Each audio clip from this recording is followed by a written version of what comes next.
what it takes to be happy, we have to understand what is our current blueprint of how our life's supposed to be. Now, what do I mean by blueprint? Well, we have a story in our head of how life's supposed to be. Some people's story is you work hard in school, you become really great, you're a nice person, you're a good person, and then you grow up and you take care of yourself and you find the ideal man and you fall in love and you have a white picket fence and you have 3 perfect children and you live happily ever after.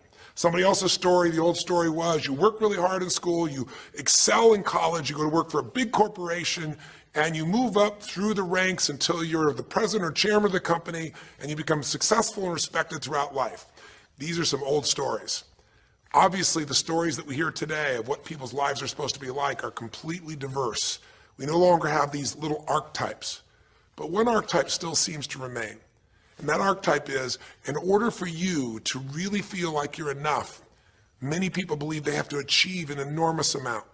They may do it in different ways today. They may do it by building a company and taking it public when they're 27 or 25 years old, or they find and create a new technology, or they become a very special doctor. But we live in a culture in the West that teaches people that you're not enough unless you do something really special and unique, and we define special and unique in interesting ways.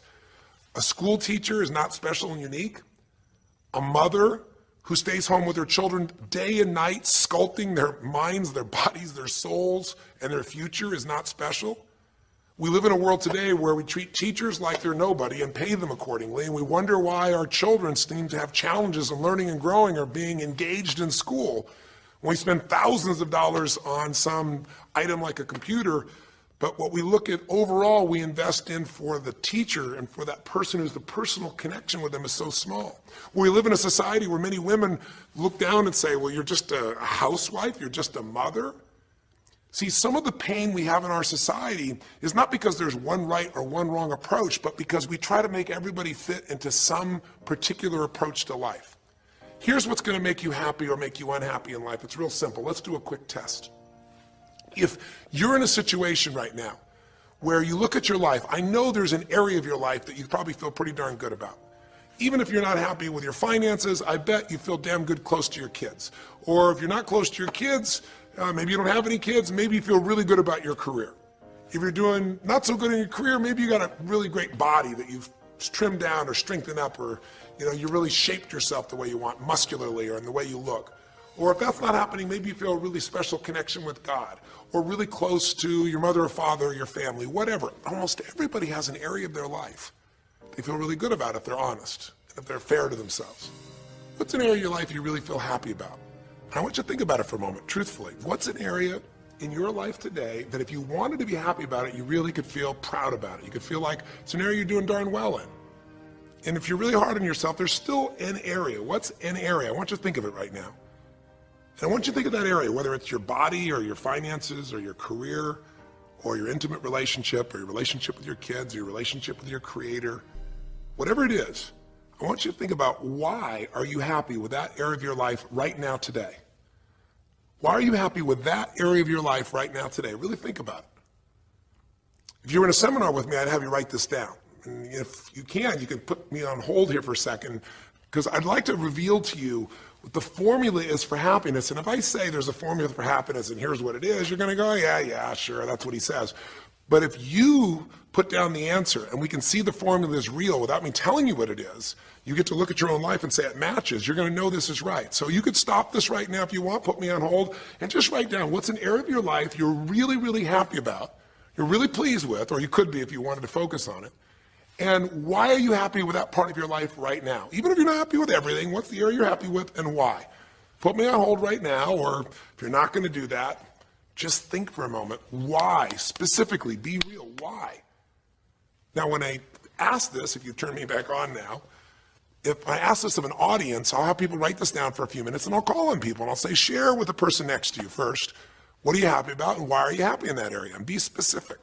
And after they share, I'll have people stand up, I'll call on a variety of people, and I say, ma'am, tell me, what are you happy about? And she'll say, well, honestly, I'm really happy with my body. She goes, I never thought I'd say that, but I used to be so unhappy with it, and I did some things, I pushed myself through, and now I exercise regularly, and I'm not perfect, but I feel fit, I feel strong, I feel energetic, and that's really, it just feels good to me.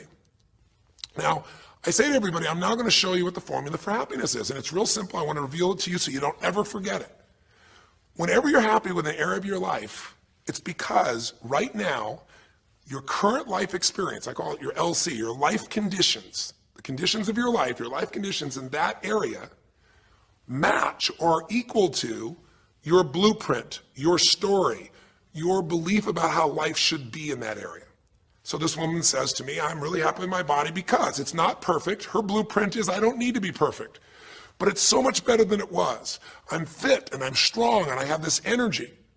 Her mental blueprint says I should be fit, strong, and have energy. I don't need to be perfect, but I should be that way. Well, when my life, my body matches how I think it should be, I feel good about my life.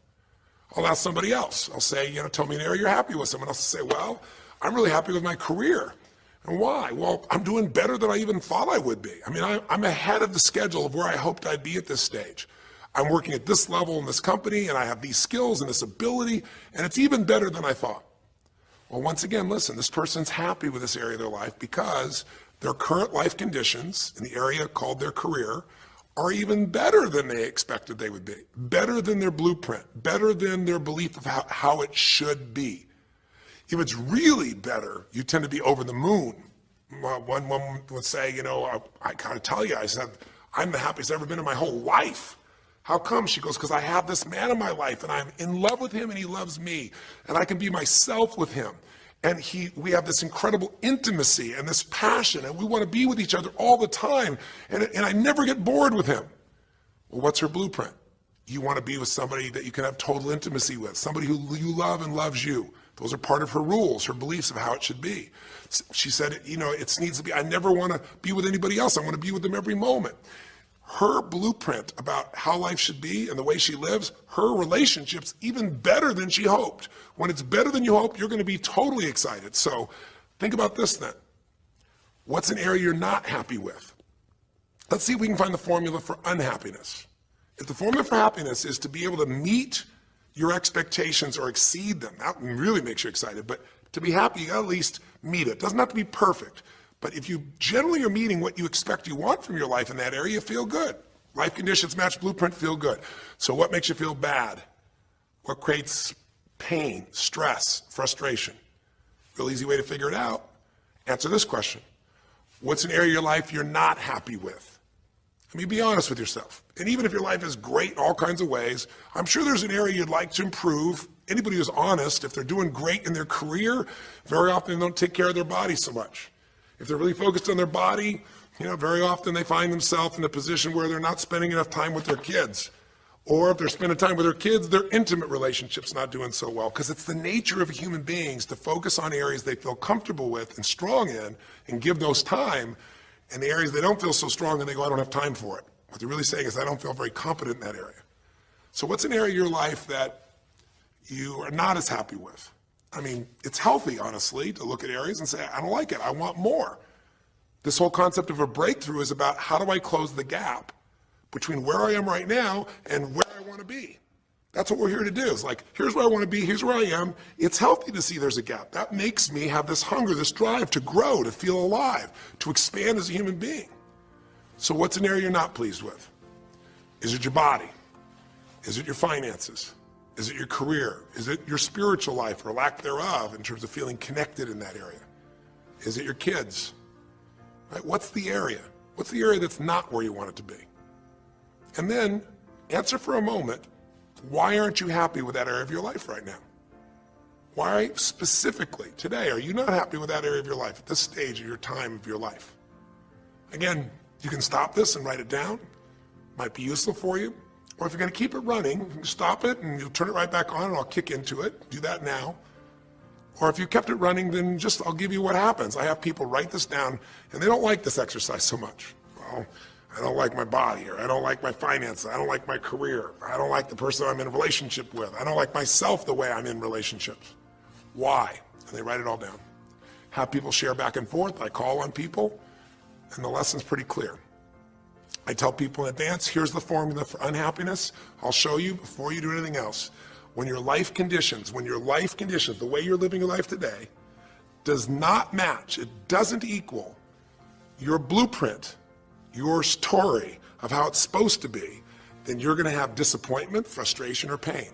If your life is way different than the way you think it's supposed to be, you can have enormous pain. If it's a little different, you might feel stressed.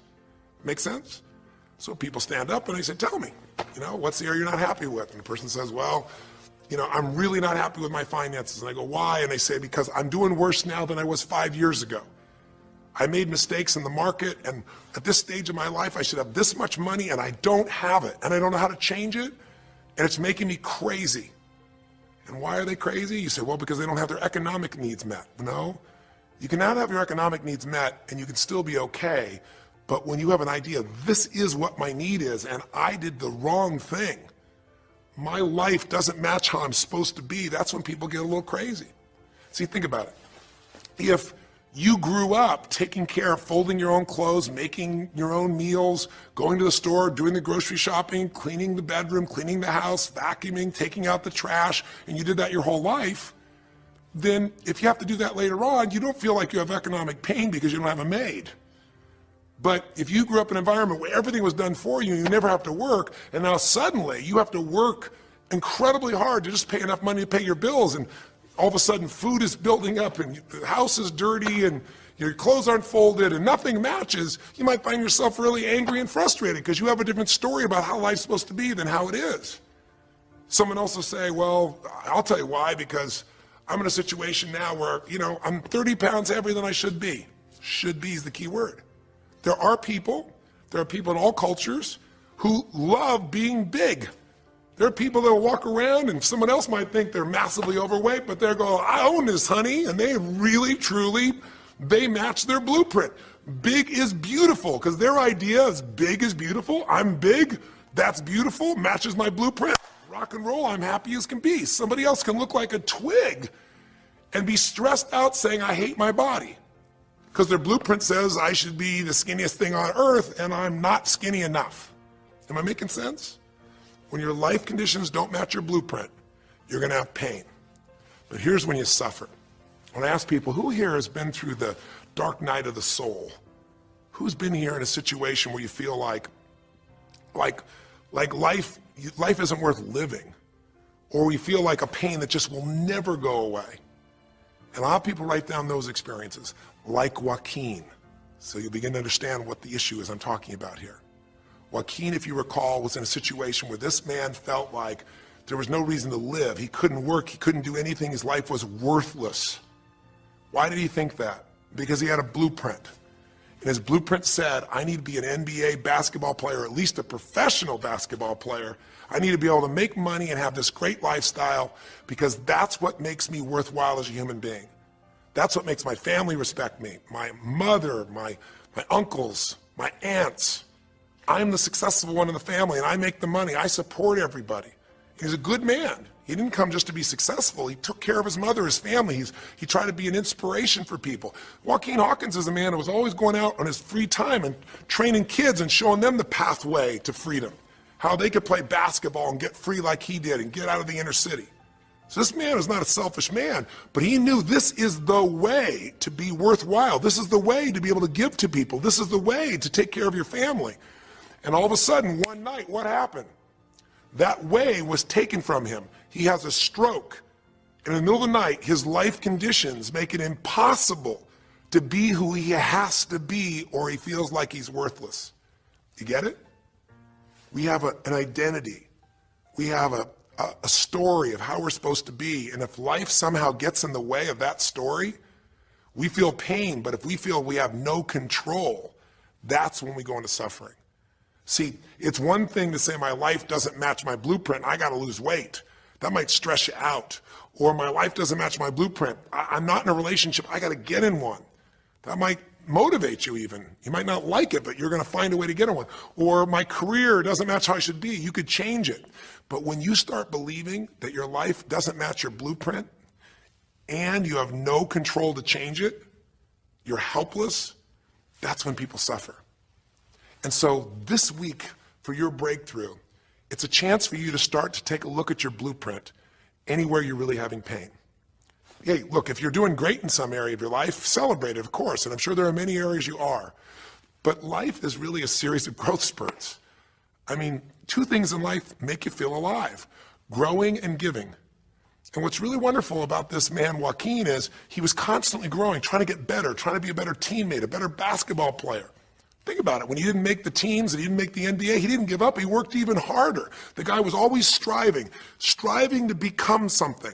And he became it, and he achieved it, and then life took it from him.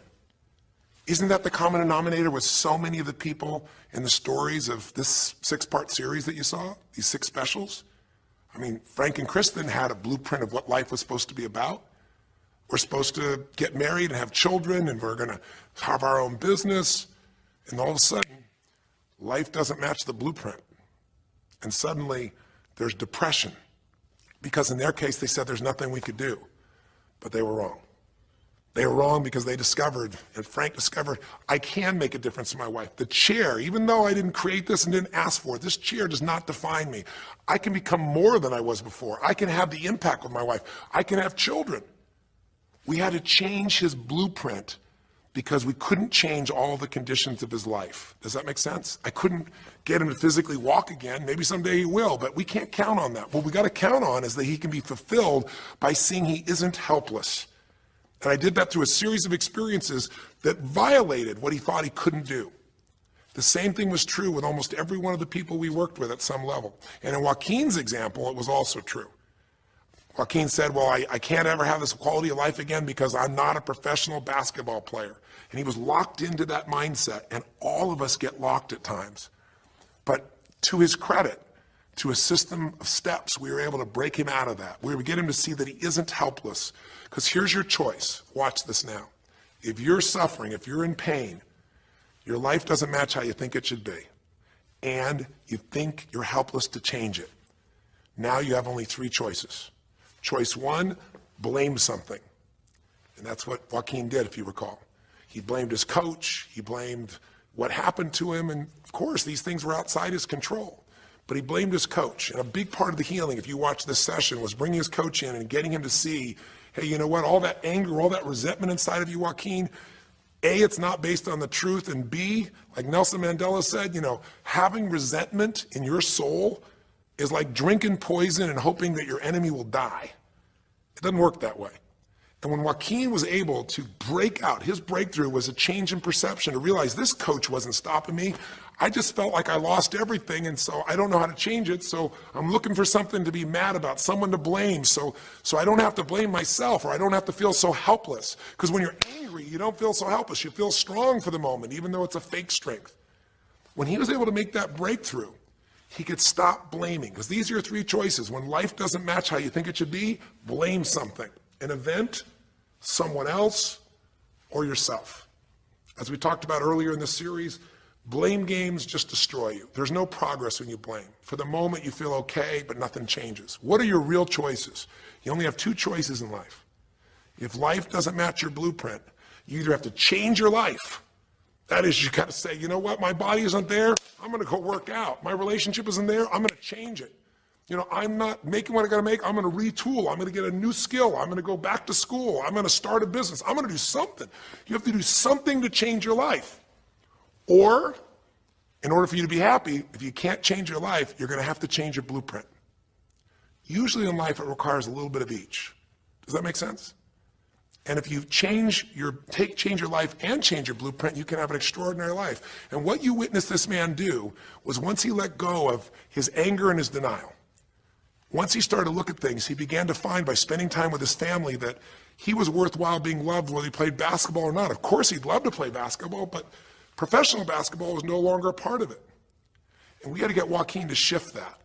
And Joaquin is a metaphor for all of us, because all of us are going to have times in our life when what we want or think life should be like isn't going to match how life really is. Those moments, if we blame, our life goes into pain.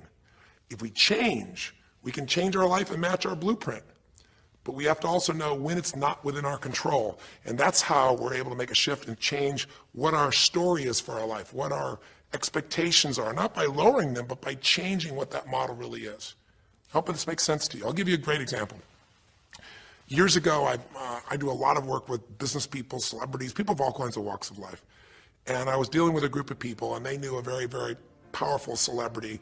And to give that person privacy, I won't tell you too many details, you can't figure out exactly who it is, but it would be a person who was very successful as a woman, who was extremely attractive by cultural standards, a woman who's had a lot of dear friends, a lot of deep respect, so great skill, great ability, extremely talented, quite attractive, quite wealthy in financial terms, and lots of great friends. This would be, for most people's idea, the ultimate blueprint. If your life matches that description, you must have an incredible life. But ironically, this particular individual, as famous as they were, was depressed all the time. They had seemingly everything, and yet the person was depressed. How do you get depressed when you're smart, and you're strong, and you're beautiful, and you got great friends, and you're rich, and you're famous? Well, it's real simple. People said, I don't know what it is. Everyone's tried to help her. She's been through counseling. She's got all these different drugs. Nothing's working. She's taking antidepressants and she's still depressed, which is not uncommon, by the way. Because if you change the way you feel physically, but you still see your life doesn't match how you think it should be at some level, and you feel like you're helpless to change it, you're going to be depressed. So I said, bring her to me. I said, I can help her. I know that sounds like hyperbole, but I absolutely can help her. Well, how do you know that, Tony? Because I already know what the problem is. I know if someone's depressed, it's because they feel helpless because their life doesn't match how they think it should be. I just don't know what her blueprint is, but we'll find out what it is, and we'll either help her change her life or we'll help her change her blueprint, or both. Long story short, and very quickly, I'll tell you the core of it. She came to me and she spent maybe the first half an hour telling me, apologizing, saying, I know I should be happier. I know it's silly for me to be depressed. I don't know why I'm so depressed. I know I should be grateful for what I have, and I am grateful. And it was all these reasons why she knows she should feel good, but still didn't. And I tried to finally explain to her, listen, I don't care about that. I care about you. The fact that you're not happy has nothing to do with what you have or don't have. The fact that you're not happy is that your life doesn't match the way you think it should be. And you have some idea of how you think it should be. And worse, if you're this depressed after all this time, you feel like you can't do anything. You have no power to change it. You feel helpless. And she looked at me in a certain way, and I said, so what is that? What did you want your life to be like? She goes, well, it sounds stupid. I said, it's not going to sound stupid to me. She said, well, I don't know. I just always, since I was a little girl, dreamed that I would be married, and I would have 3 basically perfect children, and they would love me totally, and I loved my husband, he loved me, and I said, okay, so how's that working for you so far? And she said, well, I think you know, because she's a pretty famous person. She said, I'm divorced twice, I have no children, and I'm now X age. And to give you a clue, that age would be an age where having a child, your own natural child at least, barring a medical miracle, is not going to happen. So I said to her, well, why don't you just adopt? She goes, no, that's not it. And so what I had to dig under is, remember we talked in one of the earlier sessions about there's the surface problem and then there's the deeper desire or need. So I said to her, I said, well, what if you couldn't have the husband but you could have the kids? And she smiled and she said, I'd take that. I said, well, why not adopt a kid? She goes, no, it has to be my own blood children. So I kept digging to find out what was behind her blueprint.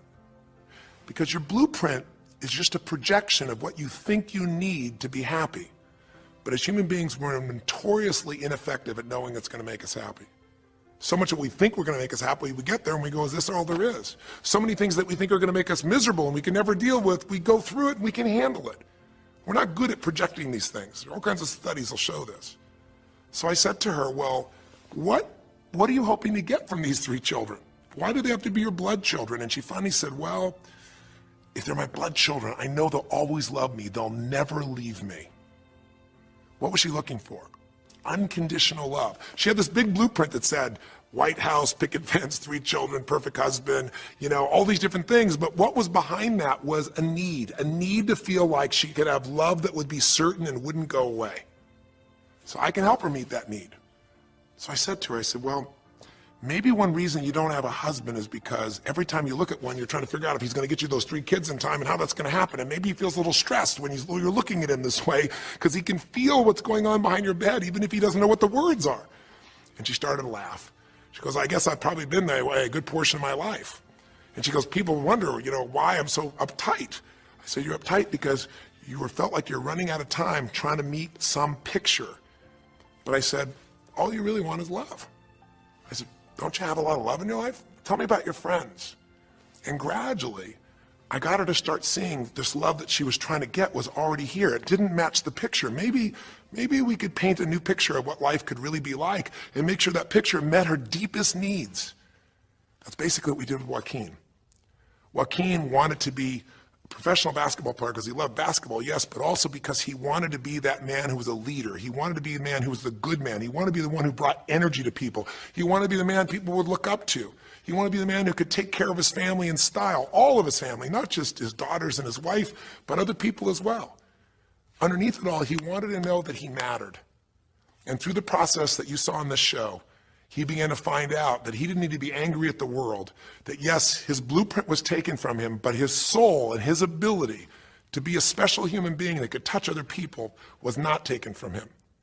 That maybe his real gift was his ability to inspire young kids, his ability to get himself to do whatever it took. How did he become a professional basketball player? Unbelievable discipline, unbelievable drive. He started bringing that to picking up trash, and the game started to change. He started to have fun there. He could come home and take care of his kids and pay his bills.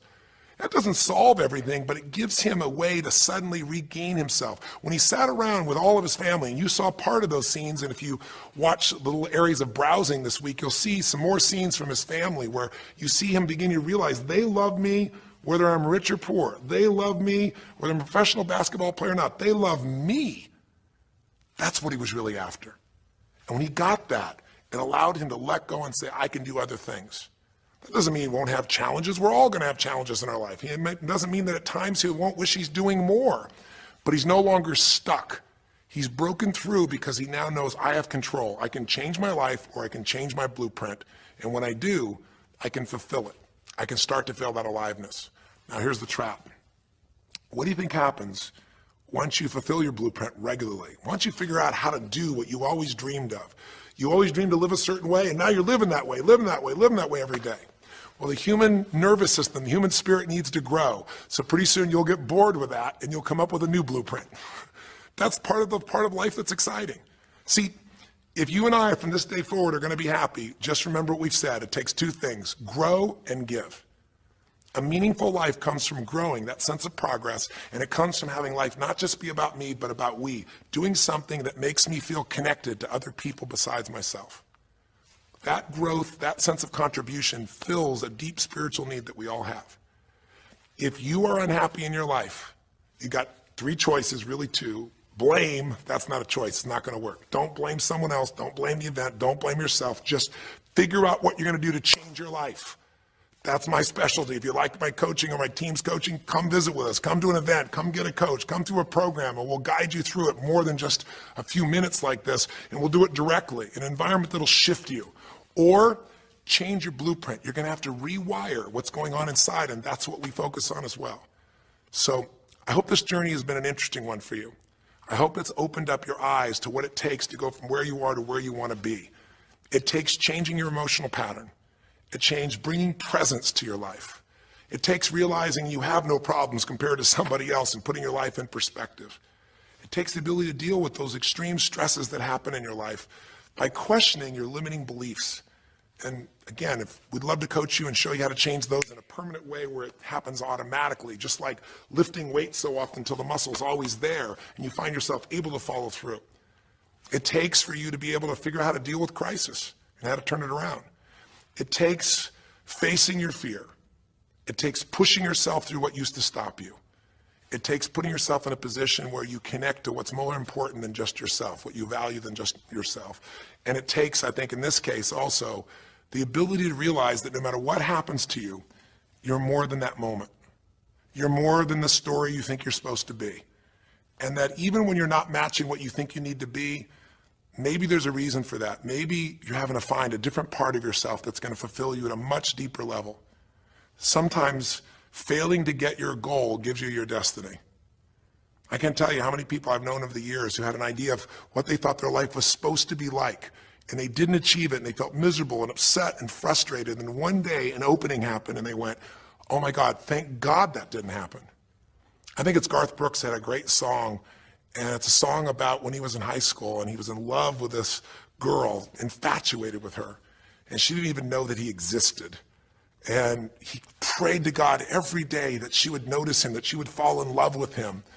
And then sure enough, she never did. He was so disappointed. His blueprint didn't match. His life didn't match it because she didn't even know he existed. And he felt this suffering. He could do nothing to turn it around. Well, 15 years later, he became a guy named Garth Brooks, somebody everybody knew, and he could rock, stadiums with his energy and his song and his music. And he goes back to be at his high school reunion. I think it was his 15-year reunion, if I remember correctly. I don't remember the exact year, but all I remember is he said he saw that woman that he was so obsessed by. He was looking forward to seeing her. And now he was Garth Brooks, and he met her. And after he met her and spent some time with her, he wrote a song called Thank God for Unanswered Prayers. Sometimes not getting your blueprint's the best thing that ever happened, because the disappointment drives you to find something more important inside of you. Or not getting it makes you look for another aspect of your life, a spiritual aspect, a family aspect, a physical aspect.